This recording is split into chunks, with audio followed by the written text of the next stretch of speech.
My stepmom always said it was concern, but it felt more like surveillance. My stepmom, Laura, wanted to control every aspect of my life, dictating my spending and relationships. I decided to give her exactly what she wanted, 24/7 updates on every mundane detail, until she had a nervous breakdown and finally learned her lesson. I was 24 years old and living independently when my father married Laura 4 years ago. So, I figured her influence on my life would be pretty small. At the wedding, she seemed lovely, stating she respected limits and knew I was an adult who didn't need another parent. She was a welcome addition to Christmas dinner, and I was genuinely happy for my dad. For about 5 months, everything was actually good. We'd occasionally have lunch, she'd ask about my job at the accounting firm, and she never overstepped. In all honesty, I thought I'd gotten lucky with my step-parent. Everything changed the moment I started dating Jax. Laura did a surprising U-turn on her ideas about boundaries. Jax didn't have a sufficiently solid employment situation with the fire department. My apartment was too far from their house. My long work hours meant I couldn't maintain a good relationship. Twice a week, she'd call me to discuss relationship psychology and career planning.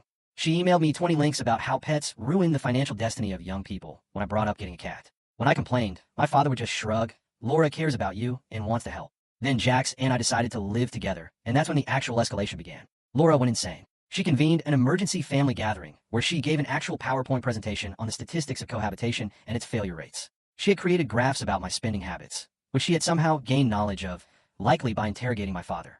She had even created a timetable for me, showing where my life ought to go by the time I turned 30, and living with a boyfriend was definitely not on that timeline. After I expressed my gratitude and stated that Jax and I were satisfied with our decision, she told my father that I was acting recklessly and needed intervention. The daily check-in was initiated. At that point, Laura would send me a text message every morning at 8 o'clock, inquiring about what I intended to do that day. If I didn't respond within an hour, she'd phone my father, expressing concern. She began making surprise visits to my apartment to confirm I was maintaining it to the appropriate level of cleanliness, complaining about everything from my grocery choices to the timing of my laundry. Jax nicknamed her the warden. She attempted to convince me to change employment and move to a company run by her friend, so she could monitor my actions more effectively. After I declined, she even called my employer to discuss my career path. My employer felt it necessary to address the personal problem I was dealing with since it was becoming strange. After that, there was the episode where I thought I might be pregnant. I made the grave error of telling my father that I had experienced a delayed period and that Jax, and I had been feeling anxious about it. Within hours, Laura showed up at my home with pregnancy tests, prenatal vitamins, and a booklet containing information about family planning.